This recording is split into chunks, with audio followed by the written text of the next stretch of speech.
का काही कन्फ्युजन आहे, काही प्रश्न आहेत?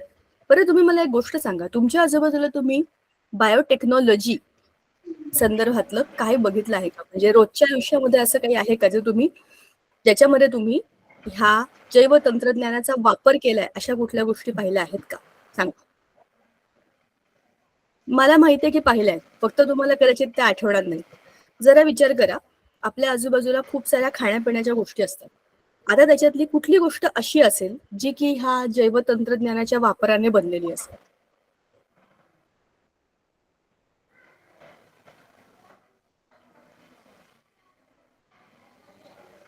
आम्हाला काय माहिती, आम्ही एवढा विचार करत नाही. विचार करा, बघा आपल्या आजूबाजूला खूप साऱ्या खाण्यापिण्याच्या गोष्टी आहेत. मी तुम्हाला आत्ताच सांगितलं. कोणत्या कोणत्या गोष्टी अशा आहेत ज्या कंपनीत बनतात, खाण्यापिण्याच्या असतात, म्हणजे कारखान्यात बनतात, अशा कुठल्या खाण्यापिण्याच्या गोष्टी असतील? जरा विचार करा आणि मला सांगा.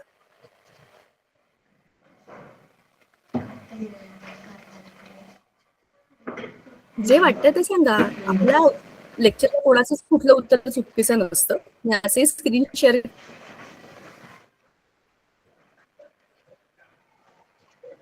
करणार आहे. तोपर्यंत तुम्हाला जे काही वाटतंय सांगा. म्हणजे जरा आपण विचार करू ना की आपण कसला अभ्यास करतोय, कसं करतोय. हे पुस्तक नाही, मी तुम्हाला प्रश्न विचारला तर तुमच्या आजूबाजूला असलेल्या अनेक गोष्टींमध्ये खाण्यापिण्याच्या कुठल्या गोष्टींमध्ये तुम्ही जैव तंत्रज्ञानाचा वापर केला असेल असं तुम्हाला वाटतंय?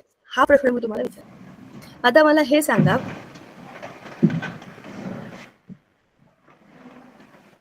कोणत्या कोणत्या अशा गोष्टी आहेत खाण्यापिण्याच्या गोष्टी तुम्ही विकत घेता, ज्या बाहेरनं एखाद्या कंपनीत बनतात, कारखान्यात बनतात, अशा कुठल्या गोष्टी असतील? सांगा.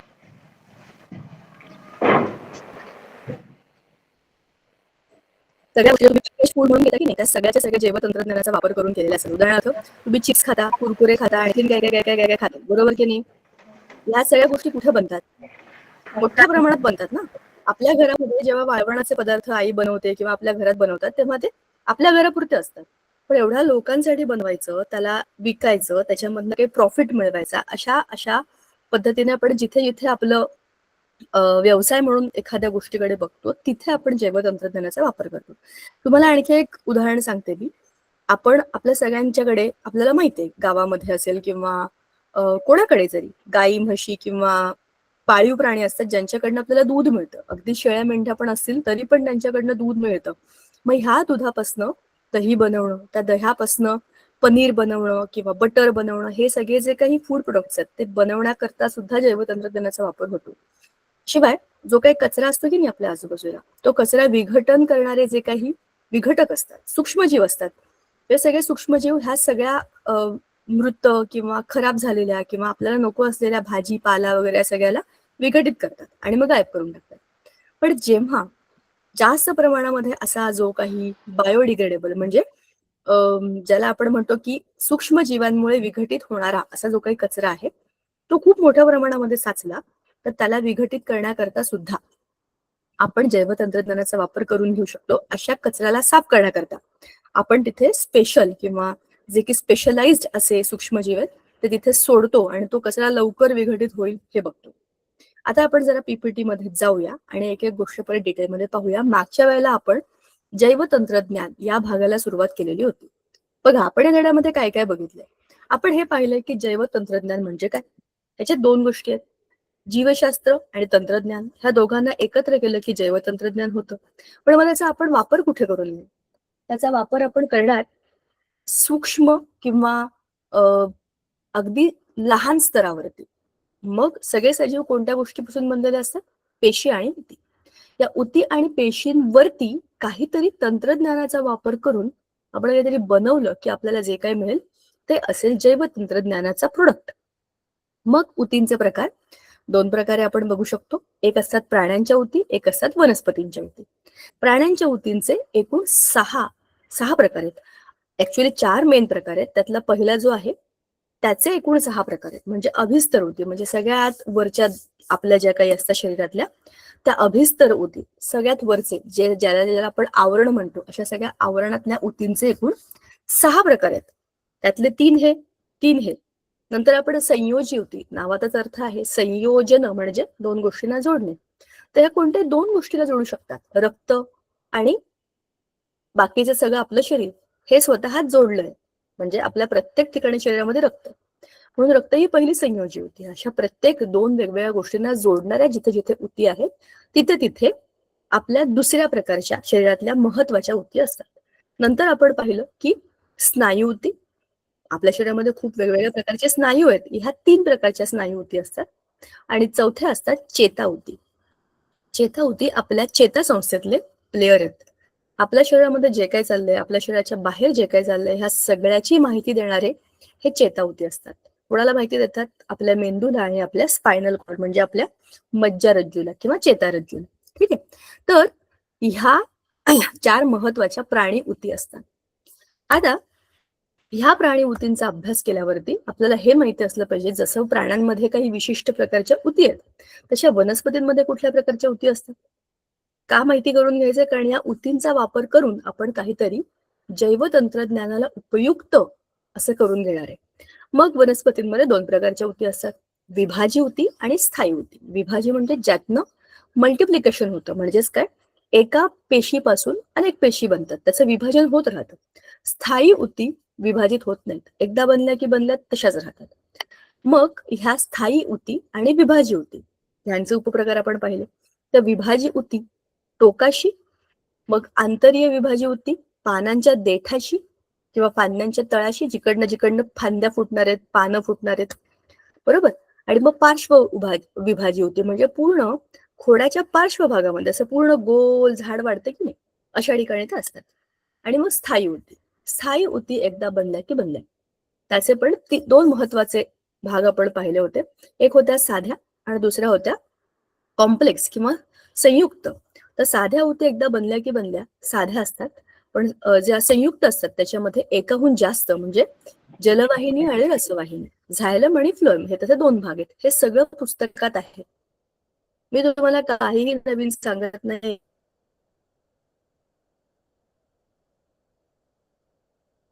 हे सगळं आपण ऑलरेडी केलेलं आहे. त्याचा आपण कारण ह्या सगळ्याचा संदर्भात आपण बघणार आहे की ह्या सगळ्यांना ऊती संवर्धन करायचं. ह्याच्याकरता एक महत्वाची टर्म आपल्या पुस्तकात दिलेली ती आहे टोटीपोटेन्सी. म्हणजे एका पेशीपासून पूर्णच्या पूर्ण तो वनस्पती किंवा तो प्राणी किंवा ती वनस्पती दोनही बनवणं, एका पेशीपासून सगळं बनवणं, हे ज्या पेशीमध्ये असतं त्याला टोटीपोटेंट असं म्हणतात. मग अशा पेशींना वेगळं करायचं आणि त्यांना लागणाऱ्या वाढीला लागणाऱ्या सगळ्या पूरक गोष्टी द्यायच्या. मग त्या एका पेशीपासून ऊती बनतील, त्या ऊतीपासून अवयव बनतील, अवयवापासून अवयव संस्था बनतील आणि त्या अवयव संस्थेमधनं एक पूर्णच्या पूर्ण प्राणी किंवा वनस्पती असं बनवणं हे ऊती संवर्धनामध्ये करतात. आता ह्याचं सगळ्यात उत्तम उदाहरण आपल्याला एका वनस्पती ऊतीच्या संवर्धनातनं सांगितलंय बघा. एक आहे मोठ्याच्या मोठं वरती केळीचं झाड. या केळीचा झाडाचा कंद म्हणजे मुळाचा भाग आपण काढून घेतला. त्यातला काही भाग हा आपण प्राथमिक संस्कार करणाऱ्या एका डब्यात टाकला. त्या बाटलीमध्ये त्याला वाढी करता लागणारी सगळी पोषक द्रव्य आहेत, त्याला कुठलेही विकार आजार होऊ नये म्हणून लागणारी औषधं आहेत. एकदम छान वातावरण म्हणजे चांगलं योग्य तापमान, योग्य दाब आणि सगळं छान वातावरण आहे, हॅपी. अशा याच्यामध्ये त्या ज्या काही आपण छोटासा कंद घेतलाय त्याची वाढ होईल. त्या कंदापासून अनेक फाटे फाटे फाटे फुटत राहतील. कसे होतील? वरच्या बाजूला पानं, खालच्या बाजूला मुळं, अशा दोनही प्रकारे त्याची वाढ होईल. आणि भरपूर वाढ झाली त्याची मोठ्या याच्यामध्ये, अनेक प्रकारचे छोटे छोटे त्याचे पार्ट्स बनले की त्याला काढून आपण प्राथमिक काठिण्य करण्याकरता एका मोठ्या ट्रेमध्ये ठेवू. छोटी छोटी रोपं आहेत ती एका छोट्या अशा बास्केटमध्ये लावली. केळीची रोपं चालली आहेत ही सगळी, केळीची छोटी छोटी रोपं आपण अशी लावली. आता ह्यांना थोडे मोठे झाले की त्यांना आपण मोठ्या कुंडीमध्ये लावू शकतो आणि मग ह्या कुंड्या आपल्याला जिकडे पाठवायच्या तिथे पाठवू शकतो. एका झाडाच्या एका कंदापासून अनेक झाडं बनलेली आहेत. त्याच झाडाच्या दुसऱ्या कंदापासून पुन्हा आपण एवढी झाडं बनवू शकतो. मग जे नैसर्गिक उत्पादन आहे किंवा एका झाडापासून नवीन झाड बनवण्याची जी नैसर्गिक प्रक्रिया आहे ती खूप हळूहळू होते. उदाहरणार्थ बघा ना, आता आंब्याचा सीझन येईल. आता कैऱ्या तुम्ही बघितल्या असेल, आजूबाजूला कैऱ्या आहेत, भरपूर झाडांना कैऱ्या आहेत छोट्या हिरव्या. आणि आता गुढीपाडवा आला की कैऱ्यांचा सीझन खरा खरा सुरू होईल, मग बिंदास कैऱ्या खायच्या. तर आता सांगायचा मुद्दा असा आहे की निसर्गामध्ये एका झाडापासून फळ बनणं ही खूप लांब प्रक्रिया असते. बी जमिनीमध्ये रुजतं, मग ते झाड वाढतं. एका विशिष्ट वयापर्यंत त्या झाडाला फुलं पण येत नाहीत. मग त्याला फुलं यायला लागतात, त्याची फळं होतात. त्या फळांपासून नवीन झाड बनतं आणि ह्या मोठ्या प्रक्रियेला बराच वेळ लागतो. पण जैवतंत्रज्ञानाच्या वापराने आपण त्याच झाडापासून, आता जसं आपण इथे केळाचं केलं तसं आपण आंब्याचं करू शकत नाही का? एखादा मस्त कोकणातला हापूस आंबा घेतला, त्या आंब्याच्या कंदापासून तुम्ही अशा अनेक हापूस आंब्याची झाडं बनवू शकता आणि तुम्ही स्वतःची एक आमराई बनवू शकता, हो की नाही? थोडक्यात सांगायचा मुद्दा असा, एका चांगल्या प्रतीच्या झाडाच्या अनेक प्रती आपल्याला बनवता येतात. त्या पण लवकर बनवता येतात आणि कुठेही पाठवता येतात. हा उती संवर्धनाचा सगळ्यात महत्वाचा उपयोग आहे. तुम्ही आजकाल बघितलं असेल, तुम्ही कुठल्या पण नर्सरीमध्ये जा, तुम्हाला अशी खूप सारी झाडं दिसतात. बरोबर, ही सगळीच्या सगळी झाडं काही एका गोष्टीतनं बियांमधनं बनवलेली नाही आहेत. त्यातली खूप सारी जैवतंत्रज्ञानाने लवकर लवकर मिळालेली आहेत आपल्याला. आणि तुम्हाला मी त्या दिवशी पण सांगितलं होतं, कलमी आंबे जे काही आपण आजकाल बघतो सगळीकडे, आपल्या उंची एवढ्या किंवा त्याच्याहून बुटक्या झाडांना भरपूर मोहर आल्या आणि त्यांना कैऱ्या आल्यात आता. म्हणजे ती झाडं एवढी नाजूक आहेत की त्या कैऱ्यांमुळे वाकली आहेत ती. खरं आंब्याचं झाड कसं असतं मोठ्याच्या मोठं, त्या आंब्याच्या झाडाखाली आपण झोपू शकतो 4-5 मुलं. पण आताची ही जी सगळी झाड आहेत, मी जसं म्हणलं, आपल्या उंचीपेक्षाही छोटी आहेत, पण त्यांना आंबे आलेत. हे असं का झालंय? आपण त्याचा केलाय संकर किंवा आपण त्याचं काय केलंय कलम, बरोबर? तर हे सगळं काय आहे? जैवतंत्रज्ञानच आहे. आता शेतीवरचे याचे परिणाम कोणते कोणते होते, हे पण आपण पाहिलं होतं की अनेक सुधारित वेगवेगळी वाण आपण त्याच्यात बनवलेली आहेत. त्याच्यामुळे काय झालंय, आपलं जे काही शेतीतलं उत्पादन आहे ते चांगल्या प्रतीचं, चांगल्या दर्जाचं झालंय. म्हणजे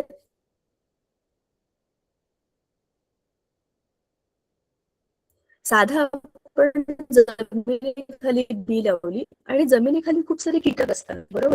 त्या कीटकांसाठी त्या कीटकाला बी आणि मग त्याच्यानंतर झालेलं झाड पण काही तितकं चांगलं नसतं किंवा त्याच्या बियांमध्ये पण त्या प्रकारचे जीन्स जातात की ते कुठल्याही रोगाला बळी पडतात. पण आपण ज्या प्रकारे जैवतंत्रज्ञानाचा वापर करून आपल्या बियांमध्येच असे काही स्ट्रॉंग मुद्दे किंवा काही स्ट्रॉंग त्याच्यामध्ये घटक टाकतोय, ज्याच्यामुळे त्यांना मातीमध्ये असल्यावरती पण काही होणार नाही. झाड वाढलं तरी पण त्याच्यावरती आलेल्या किड्या, मुंग्या, अळ्या आपोआप मरून जातील किंवा त्याच्या बियांना, म्हणजे त्याचं जे काही धान्य आपल्याला मिळेल त्याच्यामध्ये सुद्धा कुठलाही असा वीक जीन येणार नाही, की असं जनुक येणार नाही की त्याच्यामुळे त्याला रोग होते. हे सगळं आपण करू शकतो कारण आपण त्याचे जनुकीय बदल करतो, बरोबर आहे? हवा, पाणी, तापमान, ह्या सगळ्याचे बदल होत राहतात आजूबाजूला. तुम्ही शेती करणार असाल, तुमच्या घरात शेती असेल तर तुम्हाला हे जास्त चांगलं माहिती आहे माझ्यापेक्षा की शेतीवरती हवामानाचा किती भयंकर परिणाम होतो. थोडा जास्त पाऊस पडला की आपल्या शेताचं नुकसान होतं. कमी पाऊस पडला तर पाणी कुठून देणार हा प्रश्न असतो. अचानक सूर्य गायब झाला तर झाडांची वाढ बरोबर होत नाही. म्हणजे ढगाळ वातावरण असतं बघा, उगाच ढग येतात, बरोबर? आणि किंवा नको तेव्हा अवकाळी पाऊस पडला तर सगळंच नुकसान होतं. ते तर आपल्या सगळ्यांना म्हणजे दरवर्षी हे होतं आपल्याकडे. तर शेती करणं हे किती अनप्रेडिक्टेबल आहे. म्हणजे तुम्ही तुमच्या हातात काहीच नाही, आपण फक्त त्याच्यामध्ये करत राहायचं एवढंच. पण ह्यातनं अशा कुठल्याही परिस्थितीमधनं आपली जी काही रोपं आहेत ती तग धरून राहिली पाहिजे. म्हणजे किती पण पाऊस पडू दे, पाऊस 2 दिवसानंतर ते साचलेलं पाणी जाणारच आहे, पण तोपर्यंत आपलं पीक मरायला नाही पाहिजे किंवा अतिरिक्त पाण्यामुळे खराब होऊन सडून नाही जायला पाहिजे. अशी त्याच्यामध्ये कॅपॅसिटी टाकली की मग त्याला कसलाच परिणाम होणार नाही. अशा पद्धतीने त्या बियाणांमध्येच किंवा त्या रोपांमध्येच आपण काही बदल घडवले आहेत. ते शेतीवरती सगळ्यात उपयुक्त बदल आहेत. त्याच्यामुळे आपलं उत्पन्न वाढतं, बरोबर? दर हेक्टरी उत्पन्न आपलं वाढतं. आपल्याला कमी कष्टामध्ये जास्त उत्पन्न मिळतं. त्याच्यामुळे जास्त चांगलं काय बरं म्हणतो, आपल्याला जमिनीतनं येणारं जे काही अन्न आहे, जेवढं लावलं तेवढंच्या तेवढं आपल्याला मिळालं. नाहीतर ते इकडे गेलं, तिकडे गेलं, अळ्यांनी खाल्लं. ह्या सगळ्यामुळे त्याची जी काही आहे काय बरं म्हणतात, क्षमता होती ती कमी होते ना. पण तसं होत नाही जेव्हा आपण त्याला सुधारित किंवा जैवतंत्रज्ञानाने विकसित अशा बियांनी शेती करतो तेव्हा. आता अ, उद्यान काय हे, थांबा, आपण हा शब्द चांगला आपल्या पुस्तकात बघूया.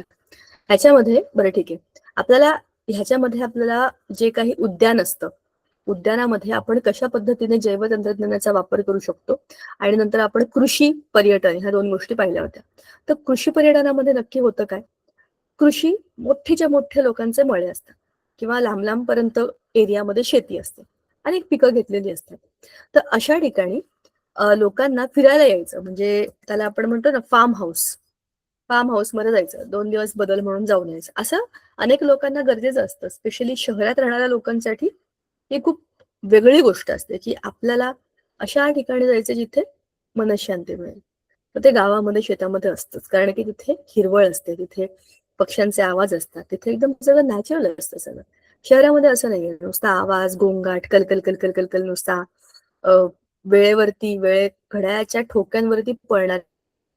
मग या सगळ्यामुळे काय बरं म्हणतो, अतिरिक्त ताण आलेला असतो शहरातल्या लोकांच्या मनावरती. म्हणून मग त्याच्यासाठी आपण एखाद्या अं, कृषी पर्यटन असलेल्या ठिकाणी जावं किंवा एखाद्या जंगल सफारीला जावं असं लोकं करतात. तर ह्या दोघांचाही उपयोग आपण आपल्या उत्पन्नासाठी करून घेऊ शकतो.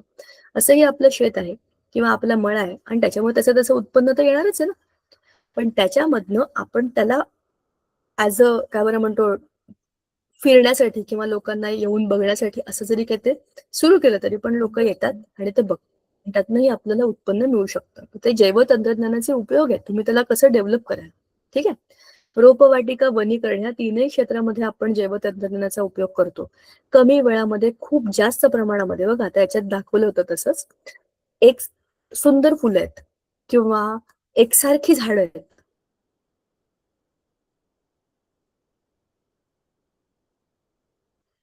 आपण बघितलं असेल हॉटेलमध्ये असतात किंवा काही मोठ्या-मोठ्या गार्डन्समध्ये एकसारखी लावलेली असतात. किती सुंदर दिसतात. एवढ्या प्रमाणामध्ये लागतात ती मिळवायची कुठून? जैवतंत्रज्ञानातून. एकसारखीच आहेत ना, त्याचं कंद टाकून त्याला वाढवायचं आणि त्याच्यापासून मिळणारे छोटे-छोटे जी रोपं आहेत ती लावून टाकायची. झालं. एका वेळेला एकसारख्या अनेक झाडांना आपल्याला मिळवता येतं. हे सगळं होतं त्या आपल्या गार्डन म्हणजेच उद्यानाच्या कार्यक्रमामध्ये. आणि कृषी पर्यटन बघा ना, आवळे आहेत, स्ट्रॉबेरी आहेत, चिकू आहेत. अ, महाराष्ट्रामध्ये ॲपल म्हणजे आपल्या महाराष्ट्रामध्ये एवढी उष्णता आहे. इथे काय ॲपल-बिप्पल पिकवायचं? सफरचंदाची शेती ही उत्तरेकडे, जिकडे जास्त गारवा आहे, जिथे बर्फ आहे, अशा ठिकाणी त्याचे मळेच्या मळे आहेत. जसे आपल्याकडे आंब्याचे असतात, तसे तिकडे सफरचंदाचे मळे आहेत. पण तिथला सफरचंद आता आपण इथे महाराष्ट्रामध्ये लावून त्याला झाडाला सफरचंद पिकवणं, अशा पद्धतीचे पण काही प्रयोग सुरू आहेत. म्हणजे जी फळं आपल्या मातीतली नाहीयेत, त्यांना इथे आणून रुजवणं, हे सुद्धा केलं जातं. तर ह्या अनेक गोष्टी याच्यामध्ये होतात. आता शेतीपूरक व्यवसायामध्ये जैवतंत्रज्ञानाचा वापर कसा होतो? आपल्याला माहिती आहे, की शेती हा जो व्यवसाय आहे ना, हा पूर्णपणे माती, रोपं, पिकं ह्याच्यावरती अवलंबून असतो. ह्या सगळ्यातनं खूप सारं अतिरिक्त असं सामान बाहेर पडतं. जसं की आपल्या शेतामध्ये जो काही तण, कचरा, सामान असतो, हं, ह्यातला बराचसा आपल्याला अ, नको असलेला असा म्हणून बाहेर पडतो. ठीक आहे?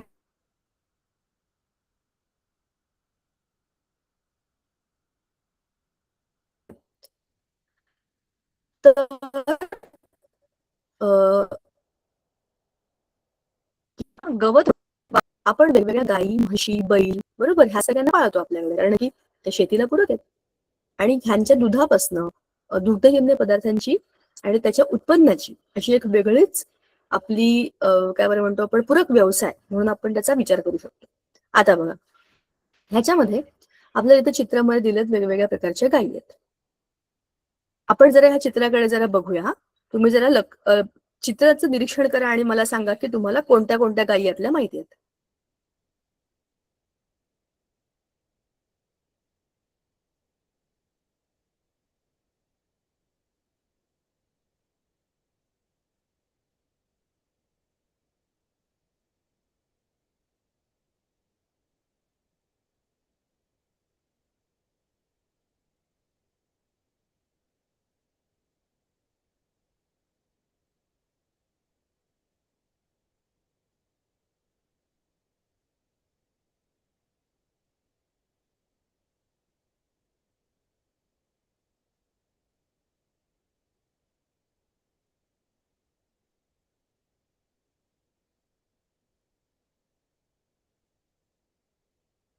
पाहिल्या का? तुमच्या आजूबाजूला ह्यापैकी कुठल्या प्रकारच्या गायी, म्हशी तुम्ही पाहिल्या आहेत? अशा, अशा, अशा कोणत्या बघितल्यात? अनम्यूट करा आणि मला सांगू शकता. मला माहिती नाही, की म्हशींचे पण असे काही वेगवेगळे प्रकार असतात का? गायींचे मला माहिती आहे. गीर गाय असते, जर्सी असते, देशी असते आणि प्रत्येकीच्या मध्ये काही ना काही वेगळे-वेगळे गुणधर्म असतात. जसे की देशी गाईचं दूध हे खूप चांगलं असतं. बरोबर? जर्सी गाय जास्त दूध देते, जास्त प्रमाणात दूध देते. बरोबर? गीर गाय ही पण चांगल्या प्रतीची गाय आपण समजतो. तर मग अशा या सगळ्या दूध देणाऱ्या पाळीव प्राण्यांचा आपण शेतीपूरक व्यवसायामध्ये कसा जैवतंत्रज्ञानाच्या माध्यमातून वापर करून घेऊ शकतो हे आपल्याला बघायचंय. तुमच्या आजूबाजूला गोठा असेल, तुम्हाला माहिती असेल, की ह्या प्राण्यांना सांभाळणं, त्यांची काळजी घेणं याच्याकरता काय-काय करावं लागतं. स्वच्छ गोठा, चांगली हवा, चांगला सूर्यप्रकाश, त्यांच्या खाण्यापिण्याची जागा, बरोबर? पाणी वेगळं, चारा वेगळा, बरोबर? त्याच्यानंतर तिथे साफ म्हणजे तिथलं जे काही तो सगळा कचरा असेल किंवा त्यांचे जे काही शेण असेल, जे काही मूत्र असेल, ते सगळं धुवून स्वच्छ करणं, बरोबर?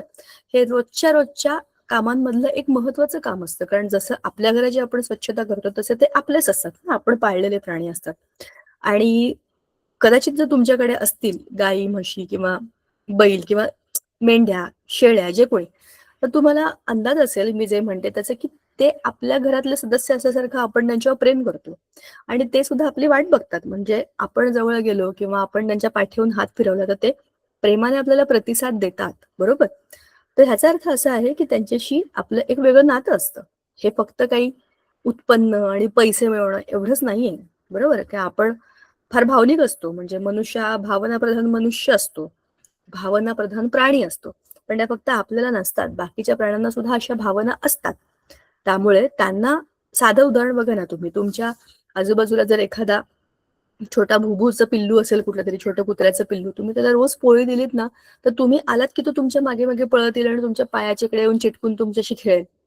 कारण की त्याला माहिती की तुम्ही त्याची काळजी घेतली, तर तो स्वतःहून तुमच्याकडे येतो. तर हे गिव्ह अँड टेक असतो म्हणजे प्राण्यांचा आणि आपला. बरोबर? तर ह्याच्यातला महत्वाचा मुद्दा असा आहे, की हा प्राण्यांना आता आपण बोलतोय आपल्या पाळीव प्राण्यांबद्दल. स्पेशली दूध दुभत्या देण्या दूध दुभत्यांबद्दल म्हणजे दूध देणाऱ्या अशा प्राण्यांबद्दल. तर ह्यांची स्वच्छता सगळं आणि दुसरं एक महत्वाचं म्हणजे त्यांच्याकरता लागणारं औषध पाणी. त्यांना वेळोवेळी चेकअप करून घेणं किंवा आणखीन काही कुठले साथीचे रोग-बिग असतात, आजूबाजूला सुरू असतात. त्यांचेही अनेक रोग असतात. जसे आपले असतात सर्दी, खोकला, ताप, काय-काय होत असतं, तसं त्यांना सुद्धा होत असतं. त्यासाठी लागणारे जे काही औषध पाणी आहे त्याची सुद्धा व्यवस्था करायला पाहिजे. सो ते सुद्धा त्यांना सांभाळताना करण्याचं ॲडिशनल काम असतं. बरोबर? त्यांचं काम फक्त आपल्या मदतीला धावून येणं एवढं नाहीये. त्याच्या पलीकडे आपणही त्यांचं काहीतरी देणं लागतो. बरोबर? तर अनेक प्रकारच्या गायी म्हणजे सहीवाल किंवा सिंधी, गीर, लाल कंधारी, देवणी, खिल्लारी, डांगी आणि आपल्या देशी गायी. जर्सी असेल,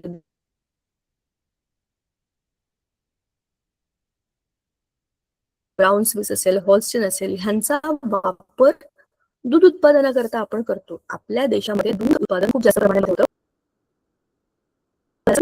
आपल्या सगळ्यांचं पोट भरून एक्सपोर्ट करतो आपण, मतलब परदेशामध्ये देतो, इतक्या प्रमाणामध्ये आपल्याकडे बनतं. मग हे कसं होतं? बरोबर?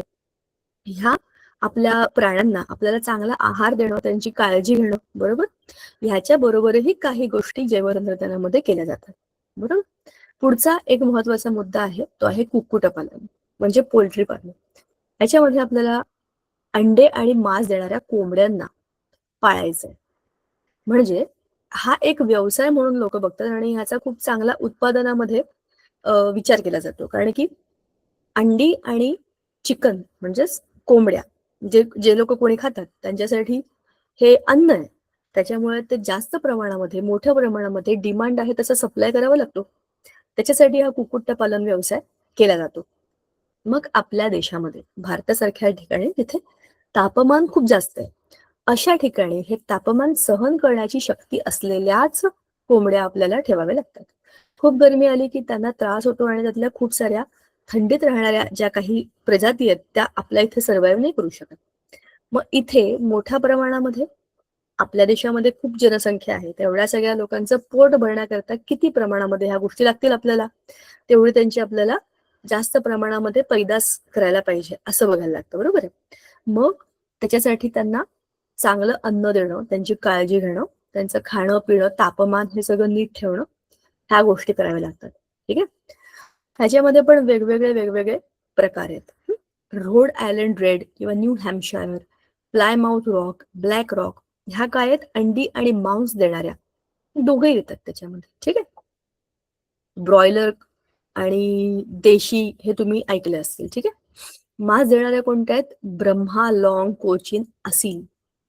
आणि अंडी देणाऱ्या लेघॉन, मिनॉर्का, अँकोना, लेहमन, ह्या आणि या अशा कुठल्याही कोंबड्या तुम्ही पाळल्यात तरी पण तुम्हाला त्यातनं उत्पन्न मिळू शकतं.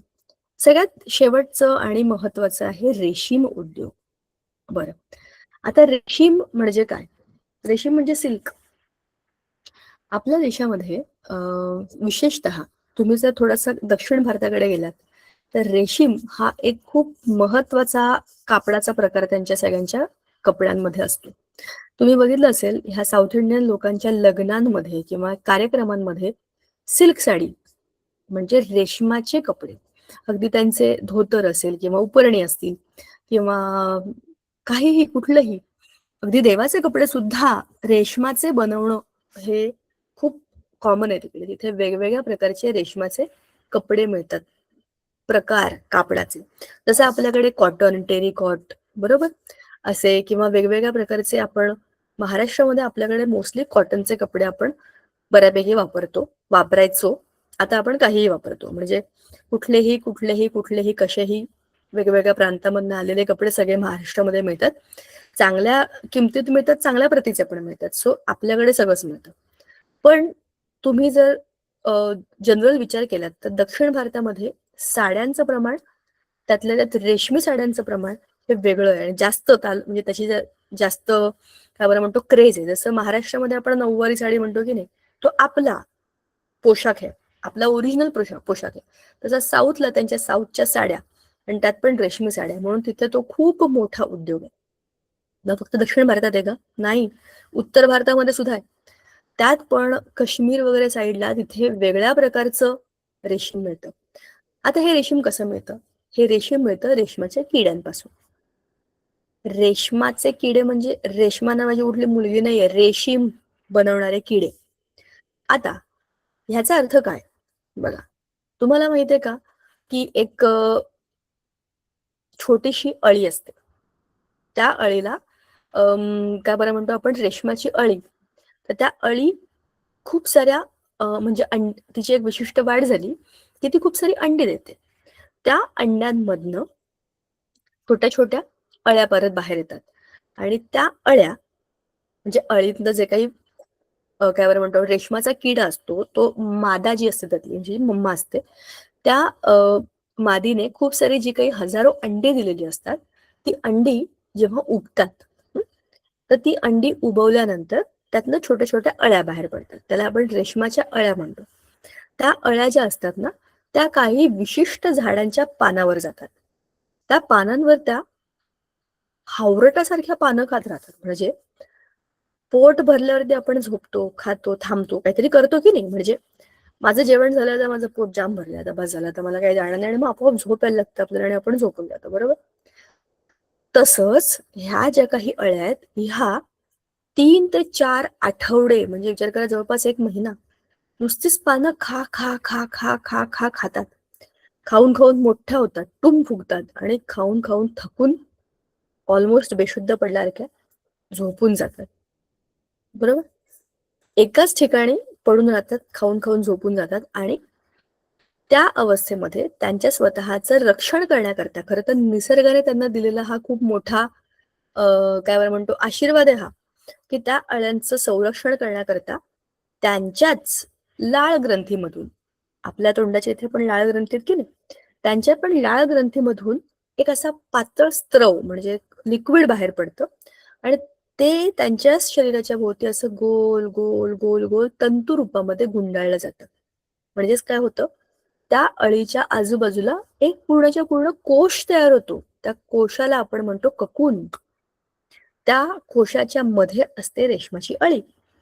म्हणजेच काय, अळीने स्वतःला सुरक्षा देण्याकरता बनवलेलं तर स्वतःच्या भोवतीचे कवच असतं आणि हे निसर्गानेच त्याला बहाल केलंय. आता काय होणार आहे, त्या कोशाच्या आतमध्ये अळी आहे, बरोबर. त्या अळीला स्वतःची वाढ आतमध्ये राहून पूर्ण एका रेशमाच्या किड्यामध्ये रूपांतरित व्हायचंय, बरोबर. म्हणजेच आता आतमधल्या अळीची पूर्ण वाढ झाली की ती काय करेल, तो कोश तोडेल आणि त्यातनं बाहेर येईल, बरोबर की नाही. पण आता आपण इथे एंट्री करणार ह्या प्रोसेसमध्ये. हे इथपर्यंत तर निसर्गामध्ये चाललेलं आहे, सुखासुखी चाललंय, ह्याच्यामध्ये आपला काहीच रोल नाही. पण आपण काय करणार, आपण आता या ज्या काही कोश तयार केलेल्या अळ्या आहेत, स्वतः भोवती ज्यांनी कोश तयार केले तशा सगळ्या ज्या अळ्या आहेत, हे कोश जमा करणार आणि मग काय करणार, ते ऑलमोस्ट तयार झाल्या की आता चला आता ह्यातली पक्षी बाहेर आहे, म्हणजे त्यातले जे पतंग पक्षी काय छोटे छोटे ज्या अळ्या फोडून रेशमाचे किडे बाहेर येणार आहेत, त्याच्या एक 8-10 दिवस आधीच ते सगळे जे काही कोश आहेत, जे काही ककून आहेत, ते आपण उकळत्या पाण्यात टाकून देणार. असं केल्यामुळे काय होईल, विचार करा बरं. त्या कोशांच्या आतमध्ये अळ्या आहेत आणि त्या आता पूर्णपणे डेव्हलप होऊन बाहेर पडण्याच्या स्टेजमध्ये. पण आपल्या आगाऊपणामुळे ते कोश आता मोकळे होणार.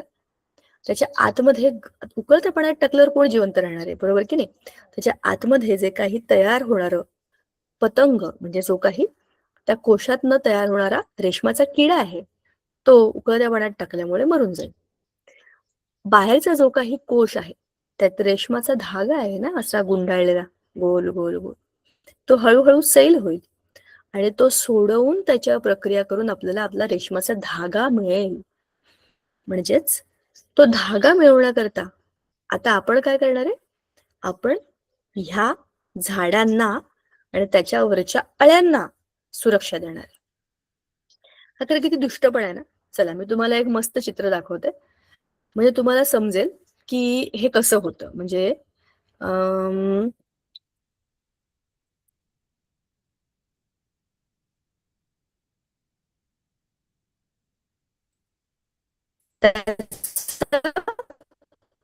त्याचे खूप छान असे हे आहेत. म्हणजे त्याची जीवन प्रक्रिया, ठीक आहे.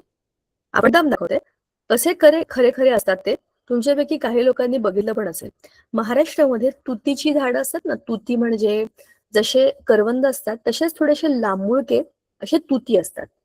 त्या तुतींना जनरली तुम्ही महाबळेश्वर किंवा त्या साईडला किंवा कुठे तुम्ही गेलात तर तुतीची झाडं तुम्हाला दिसतील. त्या झाडांच्या पानांवरती सहसा ह्या रेशमाच्या अळ्या असतात. आपण काही सगळ्याच्या सगळे सेरिकल्चर करत नाही, तर अशा झाडांवर तुम्हाला जरी दिसल्या अळ्या तरी पण त्या काय असतात ते तुम्हाला समजतील. बघा आता ह्याच्यामध्ये काय केलेलं आहे, हे आपण करतो बरं का. आपण त्या अळ्यांना एका मोठ्या बॉक्समध्ये ठेवतो आणि त्या बॉक्समध्ये अशी पानं टाकून ठेवतो. ही पानं खाऊन खाऊन खाऊन खाऊन खाऊन खाऊन ह्या सगळ्या रेशमाच्या अळ्या आहेत, दिसल्या. रेशमाचे किडे हे त्याच्या अळ्या. आता ह्या सगळ्या अळ्यांना कोश तयार झाले, बघा त्याचे कोश तयार झाले. त्यांनी त्या अळ्यांनी स्वतःच्या भोवती असा एक कोश तयार झाला, गुरफटून घेतलं स्वतःला. आणि जेव्हा हा कोश फोडून बाहेर येईल तेव्हा एक असं पूर्णच्या पूर्ण पतंग म्हणजेच काय, त्याचा कीटक पूर्ण तयार झालेला बाहेर पडतो.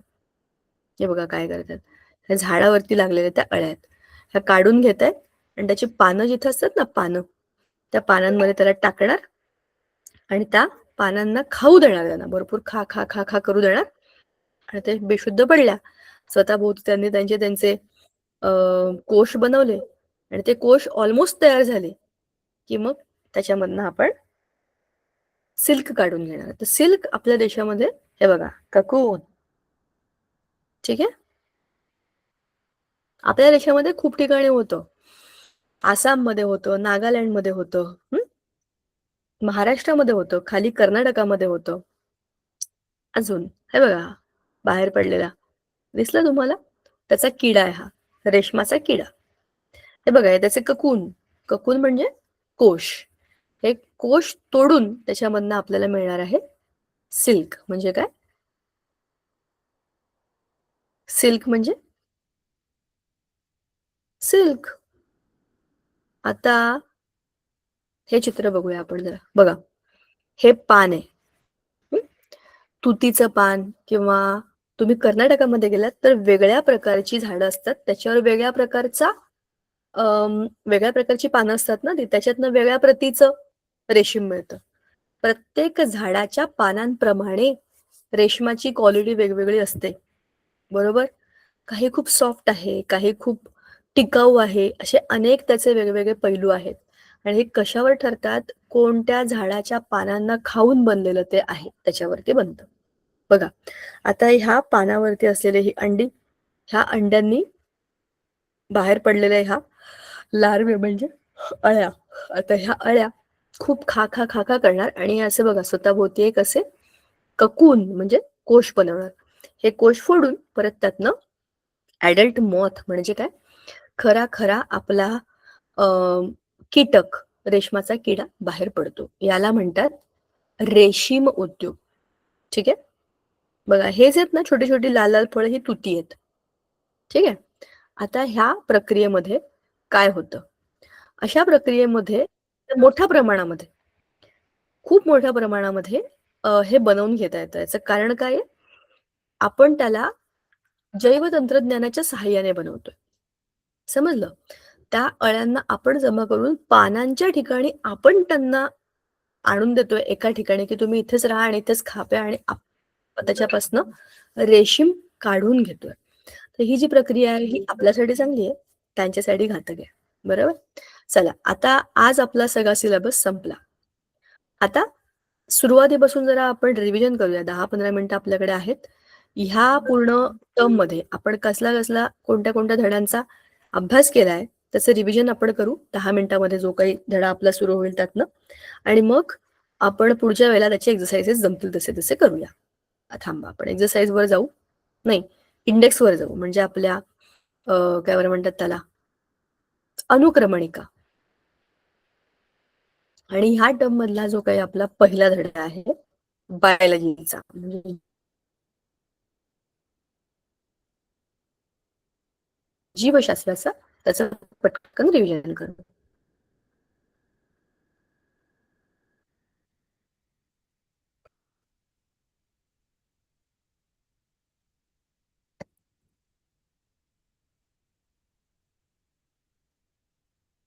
चला, आपल्याला आपल्या दुसऱ्या टर्म मध्ये सजीवातील जीवन प्रक्रिया, अनुवंशिकता परिवर्तन आणि जैवतंत्रज्ञानाची ओळख, हे 3 धडे होते. बरोबर? त्यातला आत्ता जो आहे तो आपला तिसरा धडा संपला. सजीवांमधील जीवन प्रक्रिया हा धडा आपण आता रिवाइज करूया. मी तो पटकन काढते. ठीक आहे? बरं, ह्या धड्यामध्ये आपण काय काय पाहिलं होतं? मागच्या वर्षी 8वीत असताना आपल्याला 2 जीवन प्रक्रिया आपल्या पुस्तकामध्ये दिलेल्या आहेत. त्यातली एक आहे श्वसन संस्था, दुसरी आहे रक्ताभिसरण संस्था. ह्या 2 संस्था आपल्या 8वीला झाल्या. 9वीला ह्याचा पुढचा टप्पा आहे, तो आहे उत्सर्जन संस्था आणि दुसरी आहे ट्रान्सपोर्ट सिस्टीम म्हणजे परिवहन संस्था. आपल्या शरीरामधली परिवहन संस्था ही रक्त म्हणजे रक्ताभिसरण संस्था आहे. पण वनस्पतींमधली परिवहन संस्था कोणती असते? याचा यावर्षी आपल्याला ऍडिशनल पार्ट आहे. आणि उत्सर्जन म्हणजे आपल्या शरीरामध्ये नको असलेल्या गोष्टी बाहेर टाकणं. हे वनस्पतींमध्ये, प्राण्यांमध्ये आणि स्पेशली माणसामध्ये कसं होतं? समन्वय म्हणजे कोऑर्डिनेशन सिस्टीम आपल्या शरीरामधली आणि वनस्पतींमधली कशी चालते ह्याचा अभ्यास या पुस्तकामध्ये, या धड्यामध्ये आपण ऑलरेडी केलेला आहे. बघा, परिवहन संस्था म्हणजे काय? ट्रान्सपोर्टेशन. माझ्या शेतामध्ये पिकलेलं धान्य मला शहरातल्या मार्केटमध्ये घेऊन जायचंय, त्याच्याकरता मला परिवहन, एका ठिकाणून दुसरीकडे सामान नेणं, वाहून नेणं, ह्याला म्हणतात परिवहन. हे कसं करता येतं? काहीतरी सिस्टीम पाहिजे, रस्ता पाहिजे, गाडी पाहिजे, त्या गाडीमध्ये पेट्रोल पाहिजे. माझं सामान त्याच्यात चढवणं, उतरवून घेण्याच्या करता माझ्याकडे मनुष्यबळ पाहिजे. माझ्या शेतामध्ये पिकलेलं सामान मला मार्केटमध्ये नेऊन विकणं, हे वाक्य बोलण्या इतकं सोपं नाहीये. त्याच्याकरता एक पूर्ण सिस्टीम लागते. अशीच पूर्ण सिस्टीम वनस्पतींच्या पण आणि प्राण्यांच्या पण शरीरामध्ये असते परिवहनासाठी. वनस्पतींच्या शरीरामध्ये कसलं वहन होणार आहे? सामान्य आणि सोपं लॉजिकल उत्तर आहे. मुळांमधून आलेलं पाणी झाडाच्या खोडाच्या टोकापर्यंत पोहोचलं पाहिजे. पानांमध्ये बनलेलं अन्न प्रत्येक भागाच्या प्रत्येक पेशीपर्यंत पोहोचलं पाहिजे. हे कुठं होणार आहे? वनस्पतींमध्ये होणार आहे. मग प्राण्यांमध्ये काय होईल? वेगळं काम होईल. ते सगळं आपण एक एक करून बघूया. परिवहन 2 मुख्य भागात वनस्पतींमध्ये होतं. एक होतं पाण्याचं, दुसरं होतं अन्नाचं. त्याच्याकरता 2 वेगवेगळ्या पेशी आणि त्यांच्या उती काम करत असतात. पाण्याचं वहन करण्यासाठी झायलम म्हणजे जलवाहिनी आणि अन्नाचं वहन करण्याकरता फ्लोएम म्हणजे रसवाहिनी, अशा 2 प्रकारच्या उती वनस्पतींमध्ये असतात. आता याच्यामध्ये काय काय होतं बघा. बहुसंख्य प्राणी हे हालचाल करतात. सगळेच ऑलमोस्ट प्राणी हालचाल करतात, पण वनस्पती मात्र आहेत त्याच ठिकाणी असतात आणि त्यांच्या शरीरामध्ये अनेक मृत पेशी असतात. त्या तुलनेमध्ये वनस्पतींना ऊर्जेची गरज कमी असते. आपल्याला जिथे भूक लागते तिथे जाऊन आपण खाऊन घेऊ शकतो की नाही? मी आज डबा आणला नाही आणि मी बाहेर गेले आणि मला भूक लागली तर मला वडापाव दिसला तर मी तो खाऊ शकते. प्राण्यांना तसं करायची गरज नाहीये. आपल्या वनस्पती तसं करायची गरज नाहीये. त्या स्वतःच अन्न स्वतः बनवतात झाडामध्ये. बरोबर? पानं असतात. त्याच्यामध्ये सूर्यप्रकाश पडतोय, खालून पाणी येतंय, आजूबाजूला कार्बन डायऑक्साईड आहे. त्यांचं किचन सुरू आहे. त्यांना त्यांचं अन्न बनवता येतं. त्याच वनस्पतींना वाढीकरता मात्र अनेक वेगळ्या पदार्थांची गरज असते. त्याच्यामध्ये nitrogen, phosphorus, magnesium, manganese, sodium या अकार्बनी पदार्थांना पण आपण समावेश करून देतो.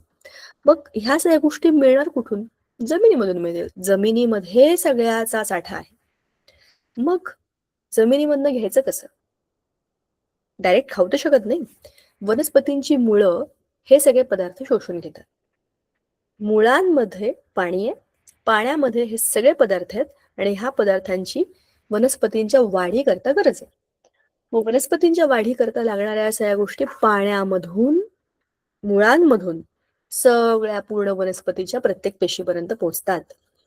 त्याला रसवाहिन्या, जलवाहिन्या असं उतींचं नाव देऊन आपण समजून घेऊ शकतो की ह्या उती काय करतात? जल वाहून नेतात. जलवाहिन्या. रसवाहिन्या एक्झॅक्टली उलट, अन्नाचं वहन. बरोबर? आता वनस्पतींचे सगळे भाग या संवहनी उतींशी जोडलेले असतात. संवहन म्हणजे या वाहून नेणाऱ्या 2 प्रकारच्या महत्वाच्या उती आहेत. सगळे वनस्पतींचे भाग यांना जोडलेले आहेत. पाण्याशिवाय तुम्ही जगू शकत नाही, अन्नाशिवाय तुम्ही जगू शकत नाही. झाडाच्या फांद्या कितीही वाढल्या तरी पण त्या फांद्यांना मुख्य जो काही मधला बुंदा आहे तिथल्या पाणी आणि अन्न ह्या 2 वाहिन्यांना जोडावंच लागेल. त्याच्याशिवाय त्याची वाढ होणारच नाही. आता वनस्पतींमध्ये पाण्याचं वहन कसं होतं? सगळ्यात पहिल्यांदा आहे मूलदा म्हणजे रूट प्रेशर. बघा, खूप मस्त गोष्ट आहे ही. वनस्पतींमध्ये पाण्याचं वहन होणं ही एक इंटरेस्टिंग गोष्ट आहे. आपल्याला चित्रामध्ये दाखवलं होतं, आपण मागे बोललो सुद्धा होतो की बघा, खाली पाण्यामध्ये तुम्ही इओसिनचं म्हणजे रंगीत द्रावण टाकलेलं आहे आणि तुम्ही झाड जे काही त्याच्यात लावला किंवा एखादं तुम्ही फांदी मुळासकट त्याच्यात लावली तर त्या झाडाचा रंग बदलतो. म्हणजेच काय? रंगद्रव्याचा जो काही रंग आहे ऑरेंजिश कलर तो त्या पानांना, शिरांना, खोडाला जातो. असं का होतं? पाण्यामध्ये टाकलेलं रंगद्रव्य पाण्यासोबत वर गेलेलं आहे, हे बघायला मिळतं. ठीक आहे. आता ह्याचा अर्थ काय? मुळांद्वारे पाण्याचं शोषण होतं. म्हणजे काय होतं? ऍब्सॉर्प्शन होतं. आता हे जमीन आहे, जमिनीच्या खाली मूळ आहेत. कोणत्या प्रकारचं मूळ असेल हे? सोट मूळ आहे. मोठं मूळ आहे, त्याला आजूबाजूला छोटी छोटी मूळ आहेत. ह्या सोट मुळातनं जे काही आजूबाजूला असलेलं पाणी आहे ते शोषून घेण्याचं काम चाललंय. कसं होत असेल? बघा, हे आहे मातीचे कण. आता इथे आहे पाणी. हे पाणी इथून इथे, इथून इथे, इथे गेलेलं आहे. कसं होतं हे? खूप सोपी आणि इंटरेस्टिंग टेक्निक आहे. बघा, ह्या मुळांच्या पेशी जमिनीमधलं पाणी आणि खनिज यांच्या संपर्कामध्ये असतात. संहतीमध्ये असलेल्या फरकामुळे पाणी आणि खनिजे मुळांच्या पृष्ठभागावरील पेशींमध्ये शिरतात. आपल्या झाडामध्ये किंवा आपल्या झाडाच्या मुळामध्ये म्हणजे पाणी नाहीये, कमी आहे, पण आजूबाजूला पाणी जास्त आहे. मातीमध्ये पाणी जास्तच असणार.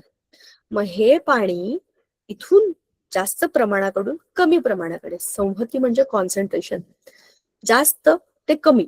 पाण्याचा प्रवाह नेहमी जास्त कडून कमीकडेच असतो. आजूबाजूला जास्त आहे, इथे कमी आहे. शिवाय ह्या ज्या काही जी काही मुळं असतात झाडाची, त्या मुळांच्या पेशी, बाह्य पेशी, बहिस्तर पेशी ज्या असतात त्या आर पार जाऊ देतील पाण्याला, अशा असतात. तर पाणी इझिली आतमध्ये जातं, कारण पाण्याचं प्रमाण बाहेर कमी आहे, बाहेर जास्त आहे, आत कमी आहे. आतमध्ये पाणी गेलं, आता इथल्या पेशी ताठ होतील, फुगतील, टुम फुगतील. त्याच्यामुळे ही फुगलेली पेशी आहे आणि बाजूची पेशी जी वरची ती साधी आहे, तिच्यापर्यंत पाणी गेलंच नाहीये. ही फुगलेली आहे, मग ही काय करेल, हिचं पाणी तिला देऊन टाकेल आणि ही कमी दाबामध्ये येईल. आता हिच्याकडे पाणी आलं, हिच्याकडचा दाब ही वर पाठवून देईल. ह्याचा दाब कमी झाला ना, परत इकडे पाणी आपोआप येईल. म्हणजेच काय, हे ऑटोमॅटिक चालू राहतं. आजूबाजूला असलेलं पाणी मुळं आपोआप घेतात आणि आपोआप वर वर वर वर ढकलतात. त्याला म्हणतात मूलदाब. मुळांमध्ये असलेला दाब. आता हा दाब कसला आहे, पाण्याचा.